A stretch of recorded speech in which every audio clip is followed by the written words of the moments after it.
What is up, guys? Faces Gaming here, and welcome back to another tier list video. In the last video, excuse me, I dropped a subtle, not so subtle hint about where this tier list was going next.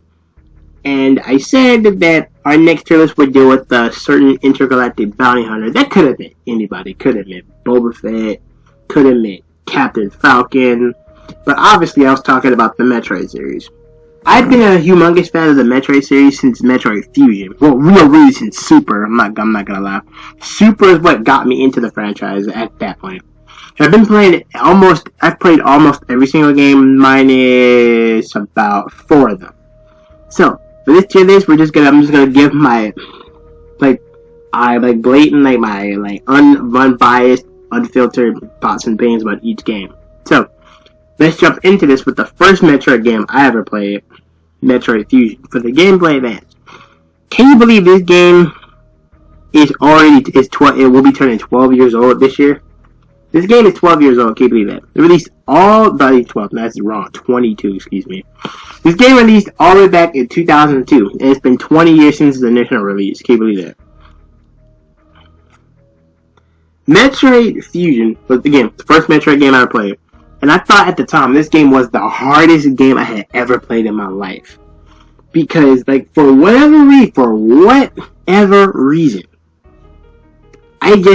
was dying over and over and over and over and over and over and over again. And when I got to Nightmare, I couldn't get past him. I contemplated quitting Metroid to go do something else. But something in me just said, keep going. Eventually one day I beat him, and I wound up beating Metroid Fusion. Metroid Fusion is an important game to me because, again, it's the first game I ever played, and I love this game to death.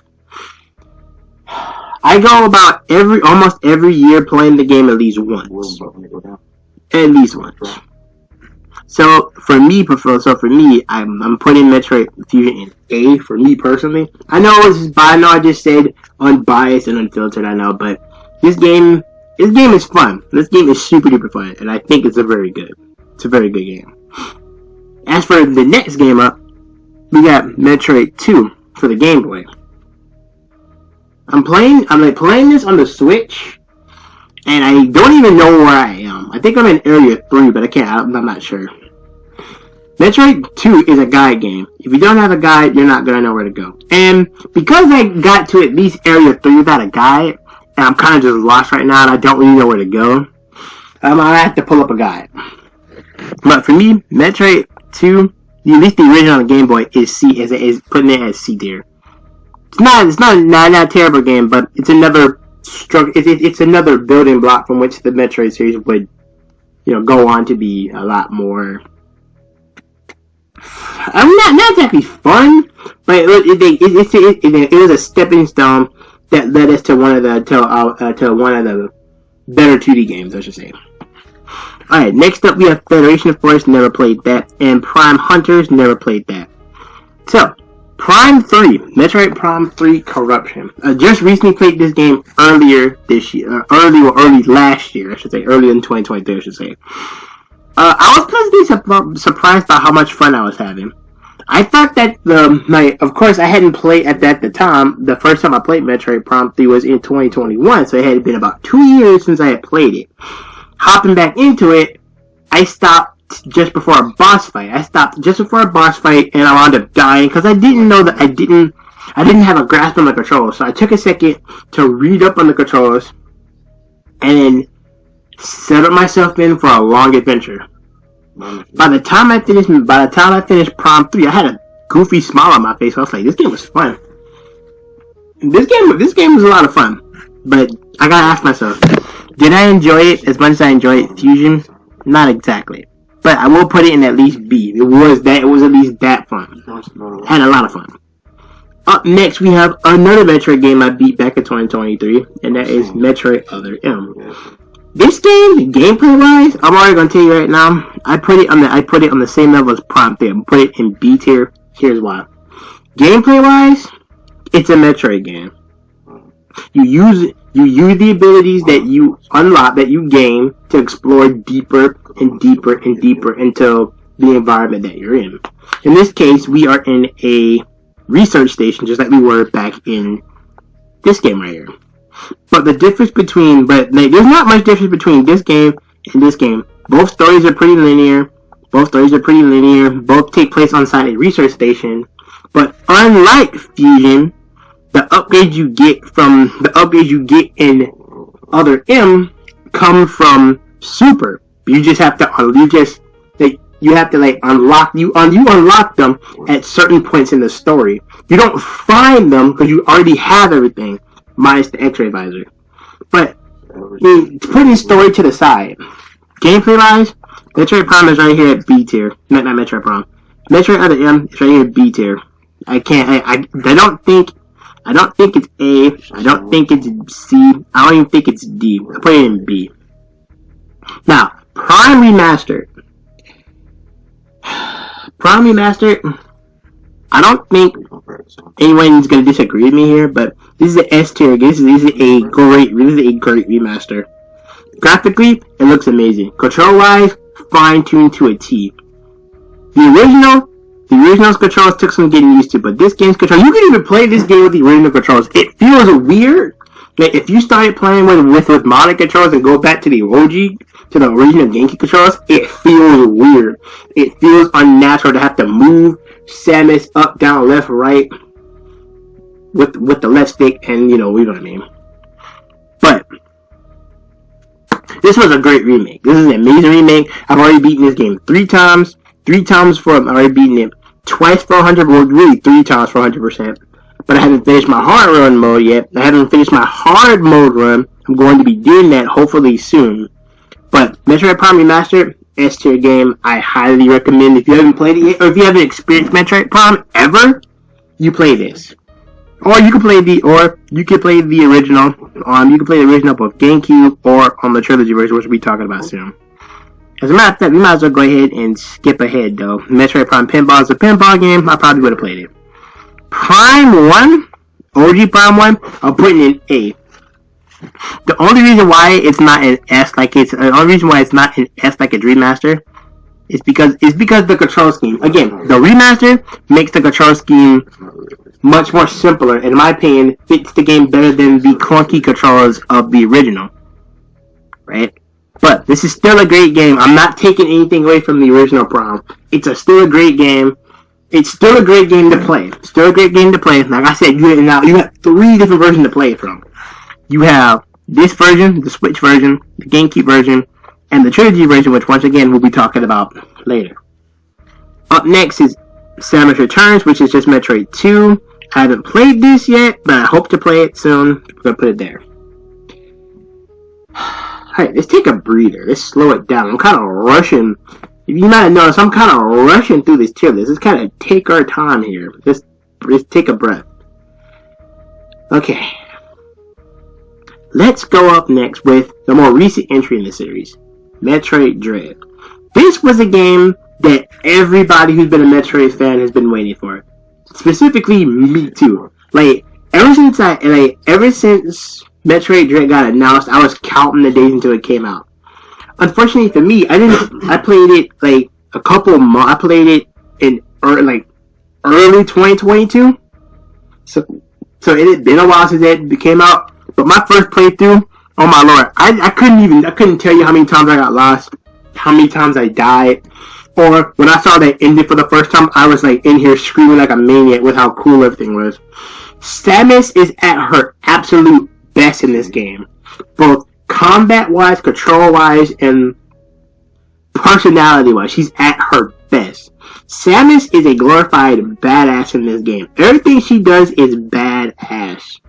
From the way she effortlessly takes down bosses to how she puts it into Ravenbeak is literally so this is the coolest Samus has ever looked. She hasn't looked this cool God in forever, and I'm glad they did it. Well, I guess for some people it's been since Samus Returns, to be fair, but for me, the last time Samus really looked this cool was really back in, I guess, Prime 3, I guess. I'm not too sure. I have no idea, but no, actually, no. It was basically Super, I think. I don't know, but Yes, Samus in this game is a joy to control. The levels, like the areas you run around, are so meticulously designed to be claustrophobic, and then the enemies are terrifying. The enemies are still terrifying on like my 4th playthrough. Recently, literally yesterday, I wrapped up. The time we recording this, I wrapped up my hard mode playthrough on Dread and beat Ravenbeak without a death on the first trial. That they literally. I haven't played Metroid Dread really in like a couple months. I've come back to it and I beat it on hard mode with only dying like a handful of times, like a certain few amount of bosses. I'm only really getting stuck once. I'm only really getting lost for once, and that's about it. Again, Metroid Dread is just... I've topped enough. I'm putting it in S tier. It's literally one of, if not the best 2D Metroid game we've had in recent years. The only other game that had that title is coming up soon, so we're going to talk about that next. Up next, we have Metroid Prime 2. Prime 2 is an interesting game. I don't hate it, but I do think it's the weakest of the Prime trilogy. I do think it's the weakest of the Prime trilogy. And now that we got this remake out, I'm heavily expecting Primes 3 and 2. Specifically, I think 2 deserves the remake treatment a lot more than 3. Can you imagine a Metroid Prime 2 remake that would look gorgeous on the Switch, and with that modern control scheme? Oh, I can almost taste that 100% right I'm cooking up.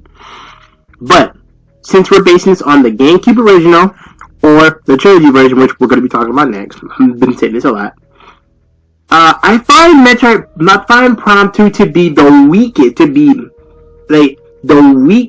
entry in the series. I enjoyed Prime 3 more than I enjoyed Prime 2. Prime 3, I didn't get lost as much, probably because, again, you're told where to go. In Prime 2, it was easy for me to get lost because every area kind of looked the same when you went into the Dark Ether. Prime 1, I didn't get lost nearly as much in the original, and I don't even get remotely lost in the remake. So for me, I don't think Prime 2 is on this level. I don't even think it's on this level. I think it should join its older brother right here in B tier. And I'm putting it... No. I think I enjoyed the combat. Yeah, I'll put it at the bottom of B tier. It's by far the weakest entry in the Prime series. I have to be true to myself. Right? I literally needed a map to know where I had to go. And in Prime 1, I didn't really need a map until I started the artifact quest. So that's saying something. Okay. Next up, we have the Prime trilogy, and the Prime trilogy is where I actually beat Prime 3 for the first time, and where I'm restarting my playthrough. That's my second playthrough of Prime 2, and the original Prime 1, by the way. Only thing I'm gonna say about Prime trilogy is that point of controls are king. But Metroid Prime 1, 2, and 3, well, more so 1 and 2, not so much 3. 3 was built with point of controls in mind, so really, this game, not really. But these two games right here benefited from this trilogy, because point of controls in Metroid Prime 2 make navigating that game a whole lot easier. I think the last time I played this, I was in the Torvus Bog. I think I'm still in the Torvus Bog. I think that's where I stopped. And for Prime 1, the original, I already touched down on Talon 4. I already know where all the upgrades are, so getting 100% on the trilogy version is going to be a piece of cake. It's going to be a literal piece of cake. I'm not even going to have to worry about it. The problem, unfortunately though, the only way you're going to play the Prime trilogy version is if you emulate it. Or if you have a modified Wii like I do, you can play it that way. But either way, this was a limited time game that doesn't exist anymore, and it exists for some high prices. So, if you want to save yourself some money and emulate it, you can. If you want to hunt down a physical copy, you can. But beware, okay? Up next, we have another really good 2D Metroid game, and that's Zero Mission. Zero Mission is on the same level as Dread, without question, is on the same level as Dread.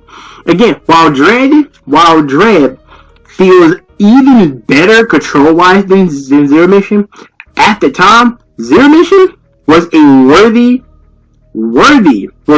of being a remake of the original Metroid. Control-wise, Samus didn't get controls like a dream in this game.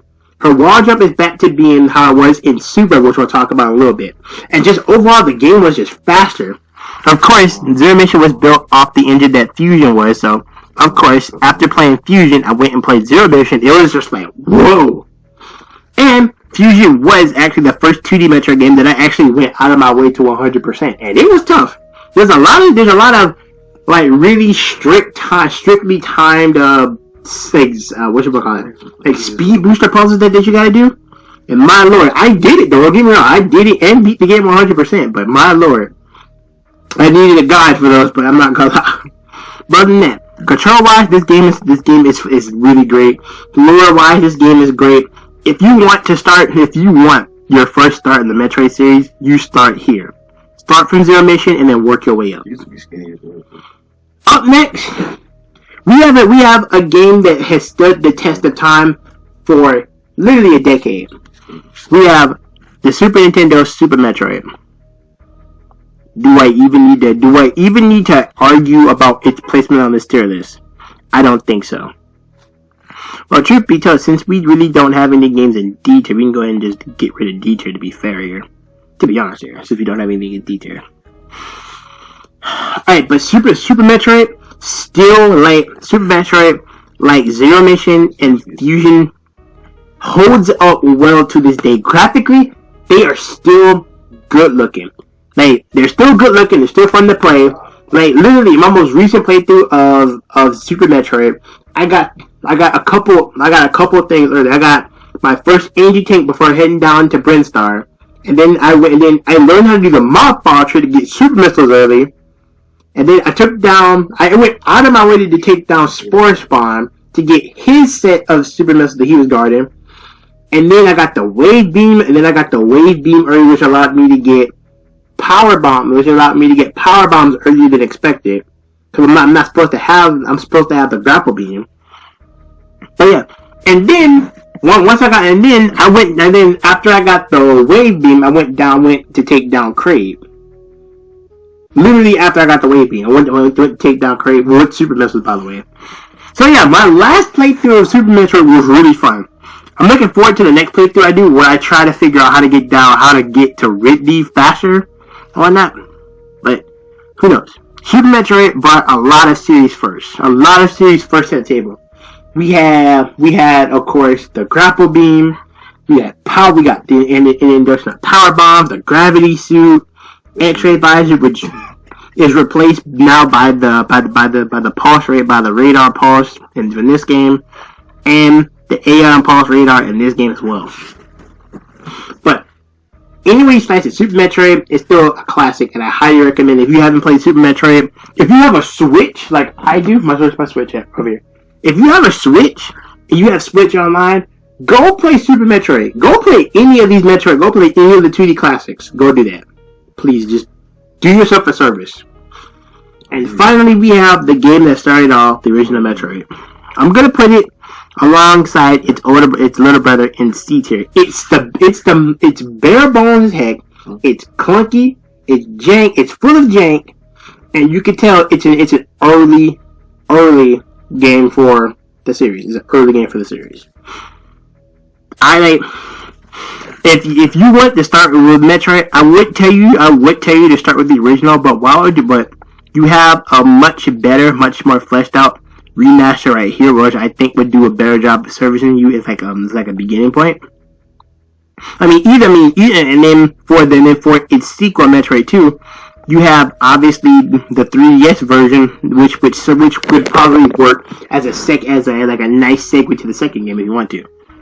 But if you want to experience how Metroid originally was back in the early 80s, you play this. And if you want to experience the original game, the original Metroid 2, you play this. But you have two much better options for those games.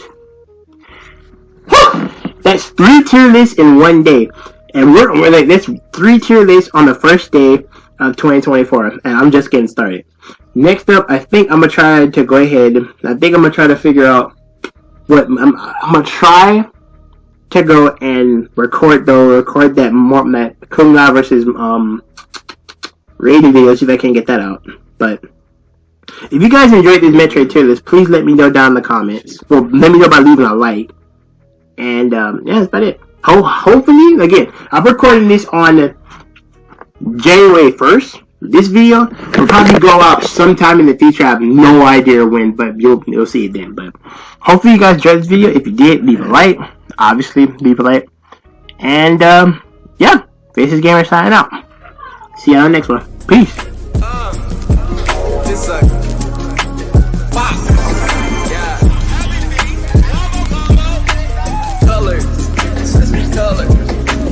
Color.